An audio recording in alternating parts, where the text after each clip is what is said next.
Estadio Municipal de Balaídos, onde o Celta ven de perder por 0-2, 2 goles de Roberto fronte a un Español que leva unha boa xeira fora da casa, remata esa xeira de 8 partidos en perder do Celta, e aí, moi preto do Estadio de Balaídos, temos a Fernando Rodríguez Estévez, temos tamén a Susi Bugallo, e temos tamén a Antonio García Teijeiro, e hai que dicir que tamén está por aí a nosa amiga Alba, que tamén ve os partidos do Celta, ainda que non aparece no Bar Celeste. Estamos nun rápido express Bar Celeste live para falar con todos eles que estiveron a ver o partido en directo e que están aí preto do estadio de Balaídos. Fernando, que tal?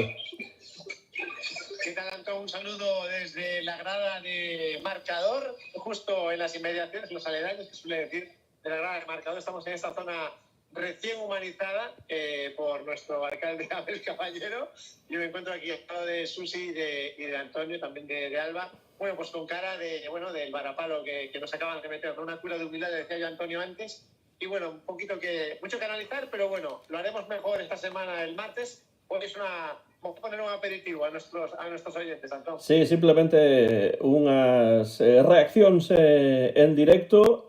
Bueno, a pregunta que hai que facer, evidentemente, o Celta non xoga ben contra equipos que defenden en bloque baixo, pero que ocorreu neste partido? O Celta comezou a atacar cando xa tiña 2 goles en riba. Cal é a vosa leitura do partido xustamente despois de rematar?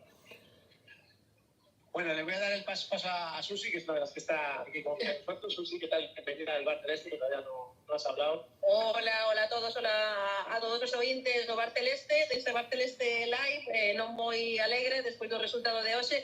E bueno, eu vou ser breve, igual que os comentarios que pos partido. Hoxe o mellor símil é que o xogo do Celta últimamente en Balaídos como está o estadio agora mesmo, incompleto. Faltalle algo, e faltalle o mesmo que a grada que me falta a mí diante cando miro cara ao fronte, que faltalle gol. Así que pouco máis que dicir, un Celta que empezou a xogar despois do segundo gol. Antes diso, pois pouquiño amosou no campo. Bueno, imos deixar para o martes o tema dos erros específicos de algúns xogadores. Carlos Domínguez non debeu marchar moi contento para casa, porque o segundo gol, normalmente non hai que personalizar os erros nun só xogador, pero esta vez a verdade é que non se pode culpar a ninguén máis dese segundo gol. Sí, o erro foi garrafal. Está por aí Antonio, quero preguntarlle, despois desa vitoria fora da casa do Celta, que el non puido ver en directo, que lle faltou o Celta en Balaídos esta tarde? Hola, ¿qué tal? Muy buena tarde a todos. Venga, a mí xa non me gustou o Celta o día de Las Palmas. Non me gustou. E hoxe gustoume ainda moito menos. Non é normal que se xogue tan mal en primeiro tempo. Todo o mundo está pensando, bueno, pero vai haber remontada. Eu xa dixen moitas veces, es unha remontada se está moi bonito, pero que realmente é mellor empezar marcando. Aquí lle faltou o Celta, o sentido común. Que lle faltou claridade de ideas. Que lle faltou? Pois nese último momento que os xogadores chega un momento que pasan o balón, marean o balón. O Español fixo unha arañeira magnífica diante do superior no seu medio campo, e lógicamente o Celta pasaba o balón, daba paso o balón para un lado, para outro, pero sentíase absolutamente impotente, porque hai xogadores que non son o que cree a xente que son. E entón, o Español planteou o partido magníficamente. Fixo esa arañeira e dicir, e logo escollo ao contraataque. Non era unha cousa rara, foi o mesmo que fixe en Madrid co Rayo Vallecano. Bueno, acá chiste un autobús dándonos un coñazo. El chofer quiere participar. Efectos especiais. E entón, bueno, pues iso foi o que pasou. Un equipo moi débil, un equipo sin ideas, un equipo que non creou absolutamente nada, ni se deu nada. Como me dicía Susi, tamén en Cer, pois solamente cando tiveron o segundo gol en contra, parece que despertaron, pero era normal, que ese momento o Español botouse máis atrás, empezou a defender en condicións, e o Celta era un pase tras outro, tiros que pegaban nos defensas, corres a mansalva que sabes que non valen absolutamente para nada, dúas oportunidades que podían ser gol, pero que é o xogo de conxunto moi pouco, a verdade. Fernando, como viches o partido?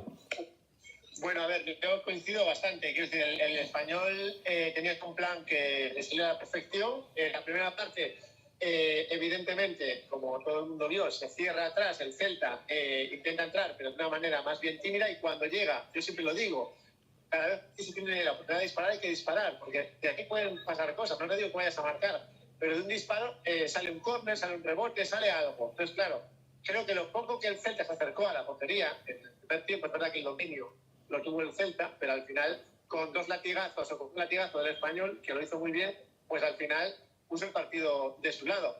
Insisto, creo que faltó, digamos, claridad de idea, rapidez, y cuando se llega arriba, que se llegó poco, pues en la primera parte hacer algo más de daño.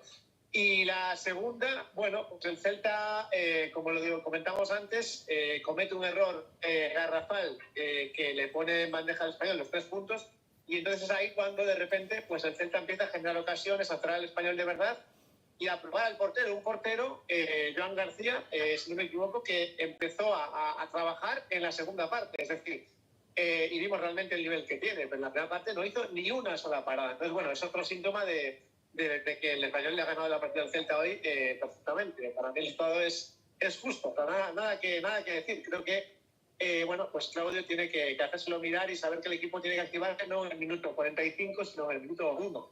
Creo que eso es algo bello, como vemos diciendo, estamos tirando primeiros tempos da maneira máis vergonzosa. Dito iso, estou totalmente de acordo con o que dixeron tanto Susi como Fernando. Teño que dicir que alguén dirá, pero es que o español tirou 2 veces a gol e meteu 2 goles. Claro, pois ese é o plan. Non de español a non deixar xogar o Celta, colleros a contraataque e marcarnos gol. Y tiene la calidad para contragolpear y marcar, como lo hizo, porque no es cualquier equipo. Bueno, como fixo, porque o gol, a verdade, de contraataque deles foi precioso o primeiro gol, hai que recoñecelo. O segundo foi un grelo, un fallo brutal de Hay que meterlo también, pero hai que meterlo, sí. pero claro, chegaba a las 3, e foi o que tiraron, vuelta non tivo que ter ni media parada en todo o partido. Indecible. Pero claro, goles son amores. Sí, sí. ¿Qué importancia lle dades a esa lesión de Starfelt tan cedo no partido que probablemente cambiou un pouco as cousas na defensa? Cando Starfelt non está ben ou cando Starfelt non está, como neste caso, o Celta defende peor, ou non? Eu cando se lesionou Starfelt pensei que esa era a peor noticia a da súa lesión. Coa entrada de Carlos Domínguez vin que non foi a peor noticia de todo o partido en relación a esa lesión. Non, esperemos que se recupere pronto, que non vaya para largo. Pero estábamos a comentar antes con Antonio que eu non era o cambio natural que eu pensaría. Nese caso creo que Claudio non acertou, creo que Carlos Domínguez ven amosando que non está no seu mellor momento. A min ya iso parecía unha mellor opción para sustituir a alguén como Starfelt que da importancia que ten na nosa defensa. Bueno, unha pena, eu sinto moito por Carlos Domínguez, non creo que marchase contento para casa, pero bueno, o erro foi garrafal, de infantil, totalmente. Yo creo que a Carlos Domínguez se le notó la inactividad. No sé cuántos partidos llevaba sin jugar, ni siquiera de suplente, estando como suplente. Y entiendo que se le nota la inactividad, la falta de entendimiento en un partido oficial, los problemas de entrenamiento, y entiendo que en parte se explica por eso el partido que hace. Bueno, evidentemente, hablamos de rotaciones. La única zona que no estaba rotando Claudio Giraldez era la defensa, y lo rota un día y por obligación, y pasa, por desgracia, lo que pasa. No sé si quiere añadir algo, Antonio. Sí, eu quería engadir lo que comentou Susi. Eu, cando se produciu a lesión de Starfelt, dixen, agora normal é que saia ya iso. E díxeno a xente que estaba ao meu lado, que non era que eu levanta xisa, non? E a verdade é que cando vine a Carlos Domínguez comecei a tener dous turnos de defensas centrais. Creo que, sinceramente, Claudio que se defendiu. A verdade non era esa, non sei cal sería a súa razón, pero evidentemente non. E, bueno, non me extrañou despois que pasase o que pasou, bueno, cosas de fútbol, pero creo que hai que mirar máis cousas. É evidente, Starcel é un tipo moi importante nesa defensa, ainda que hai xente que ainda o dubida, pero para mí Starcel é un xogador básico, e agora sen él imos ter bastantes problemas. Dicer que levaba tempo sin xogar, bueno, levaba tempo sin xogar, pois porque realmente a defensa estaba ben. Claro, e máis vale que non xogase antes, porque mellor algún dos partidos que vemos aquí. Non quero, de verdade, rirme moito menos, por favor, de Carlos Comín. Para mí, o respeto como persoa, como xogador. Pero é evidente que para mí non é un xogador de primeira división, por exemplo. Antón?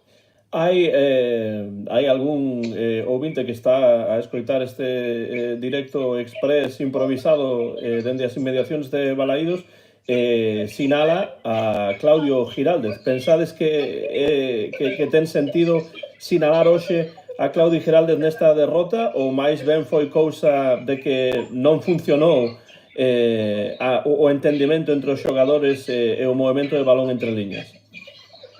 Hombre, señalar a Claudio Giraldez me parece demasiado, no sé, me parece darle la vuelta a la tortilla demasiado pronto. O sea, antes de ayer o ayer Giraldez era un fenómeno y hoy es el culpable. No, para mí nunca foi un fenómeno, pero un adestrador que ten que ir medrando, que vai medrando. Pero evidentemente para mí non é se equivocou. E ademais teño algunhas dúbidas. Que está pasando como o Álvaro? Porque o leva convocado a chea de partidos e non xogan en 5 minutos. Iso que se haya perdido. É evidente que Claudio ten os seus erros como todo o mundo, e que eu sempre dicindo que non me gusta entronizar os xogadores nin o adestrador antes de tempo. Respectalo, animalos, pero entronizalos non. Sigo dicindo, é o mellor adestrador que ten o Celta, pero creo que non temos un equipo maravilloso con muchos empleos. Sí, eu penso e coincido con Ferno. Creo que teñamos que sinalar a Claudio e de repente machácalo polo partido de hoxe. Pero bueno, tamén penso que como di Antonio, é un adestrador que está a medrar e de cara ao futuro algo que ten que mellorar e que facerse mirar é como está a plantexar os partidos, porque está moi ben o estilo de xogo que temos. A min encántame a maneira de afrontar o partido do Celta, cando o Celta sabe o que quere xogar, pero bueno, está claro que cando nos xogan como hoxe, en un bloque máis baixo, cando temos un equipo diante que non permite ao noso equipo xogar como nos gustaría, es que buscar alternativas, e creo que esas alternativas son as que se están a resistir e non é cuestión de cambios, non é cuestión de trocos e de mover pezas home por home. Eu penso que hai que saber tamén algo que, claro, tácticamente tes que algo que se non nos adestramentos non se practica, supoño que logo se practica no campo. Ao Chacho se le botaba en cara que só tiña un plan. Sí. Eu ás veces vivido que Claudio tiña máis dun plan. Sinceramente creo que pouco, non? Bueno, eu repito, non quero facer leña de Claudio, por favor, sería o último que fixese hoxe, cuidado. Para mí é un adestrador que debe seguir, ten que ir aprendendo, ten que baixarse un poquinho de determinadas teimas que ten, que eu creo que sería moito mellor para todo. Entón, para min, algunhas das cousas positivas dun partido no que o Celta non marcou, no que o Celta perdeu cando había moitas expectativas con esta visita dun español que viña de gañar 0-4, ademais, en Vallecas, e que leva xa 2 partidos seguidos en encaixar gol. Unha das cousas positivas foi que Alfon volveu a tentar algunha xogada interesante. Fer López entrou, tivo tamén algunha ocasión, e mesmo Iago Aspas rematou na segunda metade, claro, cun paradón de Joan García.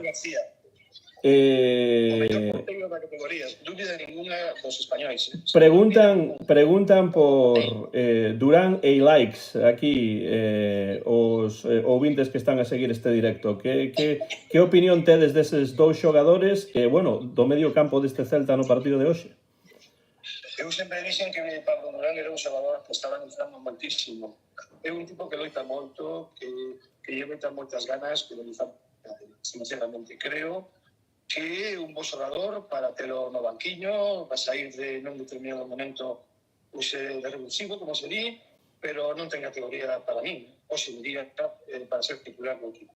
Sobre Ilais, teño que dicir que é un xogador que lle custa moito enlazar cos compañeiros e, sobre todo, que lle custa moito tirar a gol. É un xogador que aínda non sei que sobre últimamente. Entón, bueno, é un xogador que a mí me gusta, pero que está moi longe daquele Ilais Moriba que nos engaiolou nunha determinada época desta temporada.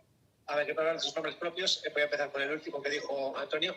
A mí la parece que hoy aportó más que en otros partidos, en el rato que jugó. Así como en otros partidos estamos flojos, hoy sí que su cambio ahí sí que fue un poco bastante. Luego, Pablo Durán, pues hombre, evidentemente no es el Pablo Durán que conocimos hace unas jornadas, pero sí me gustaría destacar a Alfon, para mí el mejor del Celta, sin ninguna duda. O sea, creo que hoy, dentro de esta derrota, yo destacaría a Alfon sin ninguna duda. Fue el único y el que más peligro llevó a la portería contraria en la primera y en la segunda parte. Con lo cual, en ese sentido, lo tengo bastante claro. El cambio para mí no me dio o xogador, para mí foi o Marcos Alonso. Él foi o que levou o equipo para arriba. Efectivamente, porque foi consciente, creando oportunidades, pero que xa se empezan a coñecer, porque o tiña moi estudado, foi Alfon, ¿no? En fin, pero Marcos foi o que se repuso de todo, que levou o equipo arriba. O centro do campo parecía que non existía, todo pasado por Marcos Alonso. Para min, respetando o que dicer, que, bueno, ten a súa razón, o mellor xogador para min perfecta o xe, podeu ser Marcos Alonso. Nombres propios, non sei. Pois eses dous que mencionades, Marcos Alonso e Alfon, para mí tamén os nomes do partido, se tivera que dar puntos no bar habitual dos martes, caerían a les dous. E despois, os nomes que mencionabades, Ilais, Pablo Durán, pois nos seus inicios Alfon e Pablo Durán saían sempre de revulsivos, ese revulsivo do que falaba Fer, e creo que a día de hoxe Alfon demostrou que é algo máis que un revulsivo, que sí pode sair de cara, e leva demostrando nos últimos partidos que é unha peza que se está a convertir en moi importante.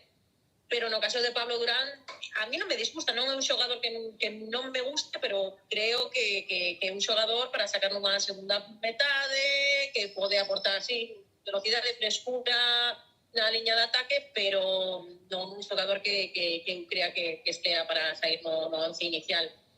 Todo partido. É xogar todo o partido, sí. Non sei que pasaría a Borja Iglesias, non sei se estaría mal ou non. Pero todos se critican a Borja Iglesias, o traballo de Borja notase moitísimo, sobre todo cando hai defensas que se pechan e el sae da súa posición para liberar espazos que se aproveitan despois outros. Cando Borja non xoga, aí se ve claramente o difícil que é penetrar nas defensas contrarias. Oxe, seguro que Borja se pegaría co central, deixaría espazos, habería posibilidades, porque hubo un momento en que había demasiadas pernas no medio do tal, porque faltaba alguén que liberase espazo. Entón, bueno, eu sigo dicindo que Borja é un tipo absolutamente necesario neste equipo.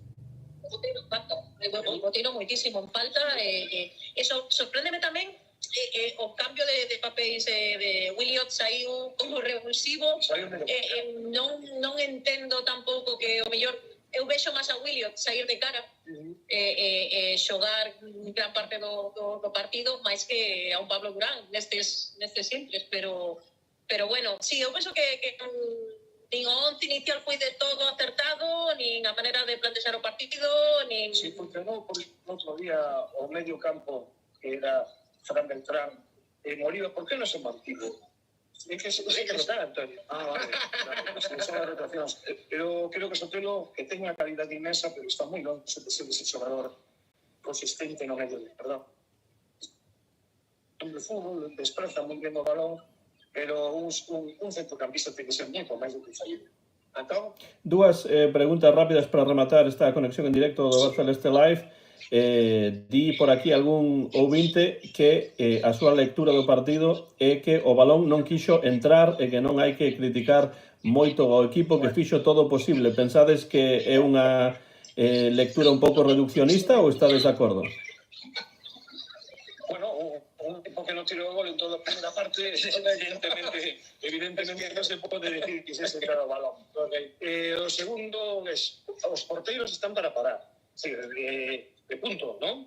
E logo outro tiro, efectivamente, foi o Longueiro, pero non houve máis. Como que non quixen para o Longueiro? Cantos tiros entre os tres paus? Claro, tiramos, claro. porque falamos do Español, que chegou 2 veces, se marcou 2 veces, pero tirou os tres paus. Nos tiramos esa estirada impresionante do portero do Español. O primeiro tempo, o do segundo tempo tamén o tirou Sí, pero bueno. de Pablo Durán, creo que foi Pode ser, sí. Nada máis, como que non quiso entrar? Pero no. Estamos criticando, a ver, es que a xente non entende perfectamente Hai que decir lo que pasou. Hai que dicir o que pasou. Non estamos facendo leña da árbore caída. Estamos dicindo o que pasou aquí en Balaídos en directo, non sentado dentro dunha televisión. E estamos vendo o que pasa. E non estamos dicindo máis que o que pasou. E non estamos culpando a ninguén. Simplemente, bueno...